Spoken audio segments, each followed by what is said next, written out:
폐암하면 어떤 이미지가 떠오르시나요? 대부분 흡연자에게 발생하는 병이라고 생각하시죠? 최근 비흡연 중년 여성의 폐암 발병률이 급증하고 있습니다. 특히 평소 담배를 피우지 않는 분들도 안심할 수 없다는 연구 결과가 나오고 있는데요. 오늘은 우리가 일상에서 무심코 하는 습관이 폐암의 원인이 될 수 있다는 사실을 알려드리겠습니다. 첫 번째, 실내 공기 오염. 여러분은 하루 중 대부분의 시간을 어디에서 보내시나요? 집이나 직장? 실내 공기가 오염될 거라고 생각하지 않는 분들이 많습니다. 하지만 실내 공기는 생각보다 훨씬 더 위험할 수 있습니다. 특히 요리를 할 때 나오는 미세먼지와 유해가스가 주요 원인 중 하나입니다. 기름을 두르고 센 불에서 요리할 때 나오는 연기에는 초미세먼지와 발암물질이 포함되어 있습니다. 환기를 제대로 하지 않으면 이 유해물질을 고스란히 들이마시게 되죠.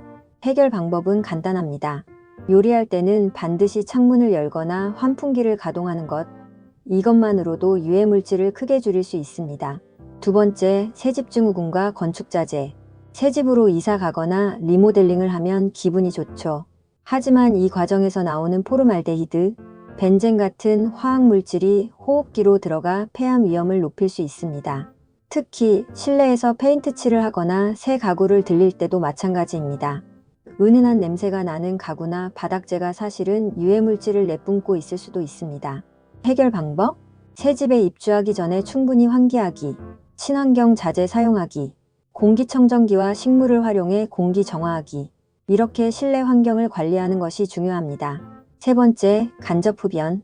비흡연자라도 흡연자의 담배 연기를 반복적으로 흡입하면 폐암 위험이 높아집니다. 심지어 간접 흡연의 위험성은 직접 흡연보다 더 크다는 연구 결과도 있습니다. 특히 담배 연기는 공기 중에 머무르다가 가구나 벽지, 옷에 흡착되는데요. 이것이 나중에 3차 흡연으로 이어질 수 있습니다. 즉, 담배를 피운 지 한참 지난 후에도 유해물질을 들이마시게 된다는 것이죠. 따라서 집이나 직장에서 흡연 구역이 제대로 분리되어 있는지 확인하고 간접 흡연에 노출되지 않도록 주의해야 합니다. 네 번째, 자동차 매연과 대기 오염. 마지막으로 도시 생활을 하면서 피할 수 없는 것이 바로 미세먼지와 매연입니다. 특히 디젤 차량에서 나오는 배기가스에는 1급 발암물질이 포함되어 있습니다. 우리가 출퇴근길에서, 시장에서, 심지어 운동할 때에도 이런 유해물질을 계속 마시고 있을 수 있습니다. 해결 방법은? 공기가 나쁜 날에는 외출을 자제하고 마스크 착용하기, 도로변에서 오래 머물지 않기, 깨끗한 공기가 유지되는 시간대에 운동하기. 작은 습관이 큰 변화를 만들 수 있습니다. 오늘부터 실내 공기 관리, 간접 흡연 차단, 대기 오염 예방까지 하나씩 실천해 보시는 건 어떨까요? 여러분의 건강을 지키는 작은 변화 지금 시작해 보세요.